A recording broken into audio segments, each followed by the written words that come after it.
Karachi local bodies بہت بڑا set back ہے تحریک انصاف کے لیے، اور اگر یہ بائی الیکشن انہوں نے کروا دیے، طارق صاحب نے ابھی پتہ نہیں ان کی مرضی کیا ہے، اگر انہوں نے بائی الیکشن کروا دیے طارق صاحب، تو آپ کا بھی امتحان ہے اور عمران کا بھی امتحان ہے۔ جو عمران خان صاحب کے قریب تھے، آپ کو کر گزرنا چاہیے، رکنا نہیں چاہیے۔ جو عمران خان صاحب کے قریب تھے نا، جن پہ عمران خان صاحب نے بھروسہ کیا سمیت پریزیڈنٹ صاحب کے، وہ بھی 3 اور 13 میں نہیں رہے، ایکسپوز ہو گیا ابھی طارق صاحب دیکھیں، جہاں تک تحریک انصاف کی جو بات ابھی کر رہے ہیں فیصل صاحب، بات یہ ہوتی ہے کہ سیاست ایک بڑی سنجیدگی کا اور بڑی متانت کا نام ہے، اور آپ خاص طور پہ وہ فیصلے جو مستقبل میں آپ کی پارٹی کو یا پاکستان کی پالیٹکس کو میک اور بریک کر سکتے ہیں، وہ بڑے ہوش مندی سے لینے کی ضرورت ہوتی ہے۔ چودھری پرویز الہی صاحب، ان کے پاس میں سمجھتا ہوں کہ انتہائی ایک زیرک سیاستدان تھے، اور ان کی حتی الامکان، میں پنجاب سے شروع کر رہا ہوں، حتی الامکان ان کی کوشش یہ تھی کہ اسمبلی اپنی مدت پوری کرے اور انتخابات، جب عام انتخابات ہوں تو اس کے ساتھ ہوں۔ اور آپ نے چھوٹا سا جو جملہ بولا، میں اسے ریپیٹ کر دیتا ہوں کہ لاہور بیٹھ کے جو سیاست وہ کر رہے تھے اور اپنی گورنمنٹ کے ساتھ، آپ یقین کریں کہ ہم یہاں بیٹھ کے یہ بات آپس میں ڈسکس کرتے تھے کہ اگر مزید 6-8 مہینے 10 مہینے جب بھی الیکشن ہوتا ہے،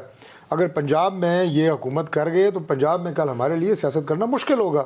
کیونکہ وہ دبا کے فنڈ بھی دے رہے تھے، ترقیاتی کام بھی ہو رہے تھے، لوگوں کو oblige بھی کر رہے تھے، اپنی گرپ یعنی مضبوط کر رہے تھے۔ تو آپ نے اپنے ہاتھوں سے وہ اسمبلی توڑی، پھر آپ نے کے پی کی اسمبلی توڑی۔ تو بات یہ ہے، اور اب کبھی جناب ادھر بھاگ رہے ہیں، کبھی ادھر بھاگ رہے ہیں۔ جو لوگ آج پاکستان میں موجودہ جو حالات ہیں، جس کی بنیاد 4 سال میں عمران خان صاحب نے رکھی، اور ہماری کوشش تھی کہ وہ جلد از جلد ٹھیک ہوں، لیکن ابھی تک حالات اس طرح سنبھالے نہیں جا رہے جس طرح قوم کی امید تھی، یا ہم خود بھی کوشش کر رہے ہیں، لیکن انشاءاللہ سنبھلیں گے، یہ میں یقین ہے مجھے اس بات پہ اللہ تعالیٰ کے فضل سے۔ تو وہ لوگ جو مسائل کا شکار ہیں، وہ جب یہ ساری وہ دیکھتے ہیں نا، یعنی بھاگ کے ایک درخت پہ چڑھ گیا، پھر دوسرے درخت پہ چڑھ گیا، پھر اس ٹہنی پہ چھلانگ ماری، اس ٹہنی پہ چھلانگ ماری، اس طرح کوئی جنگل کا بادشاہ نہیں بنتا۔ آپ ٹہنیاں پھلانگتے رہتے ہیں، لیکن جنگل کا بادشاہ اس طرح نہیں بن سکتا۔ تو انہیں چاہیے یہ کہ وہ سنجیدگی، اور آخری جو آپ نے بات کی نا، میرے سے آخری سوال آپ نے اس سے پہلے کیا تھا، آل پارٹیز کانفرنس، میں دوبارہ یہ بات کہوں گا کہ آج اگر کسی بھی لیڈر میں کوئی رتی برابر بھی ملک سے ہمدردی ہے، اس مسائل سے نکالنے کے لیے سوچ سکتا ہے، وہ کبھی بھی اس طرح کی جو بیٹھک ہوگی اس سے نہیں بھاگے گا، تاکہ بیٹھ کے بات کرے گا، اس میں اپنا انپٹ دے گا، جو اس کے دل میں ہے دے، جو میڈیا میں بات کرنی ہے کرے، لیکن یہ کسی کی کوئی ذاتی ایجنڈے پہ نہیں ہے،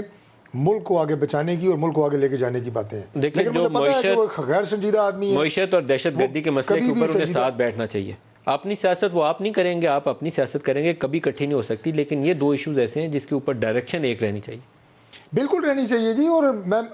آپ کو لیڈر اپنے آپ کو کس چیز کا کہتے ہیں؟ ملک آگے لے کے جانا ہے، دوسروں کو کہہ رہے ہیں کہ آپ جی جناب جہاد ہو رہا ہے، فلاں ہو رہا ہے۔ جن کوریڈورز میں فیصلہ سازی کے ذریعے ملک اس دلدل سے نکل سکتا ہے، ادھر کا آپ رخ نہیں کر رہے ہیں۔ تو جہاد کس چیز کا کہہ رہے ہیں کارکنوں کو کہ جہاد کرو، اور یہ جہاد اب گلیوں سڑکوں میں ہوگا، خانہ جنگی کی شکل میں ہوگا۔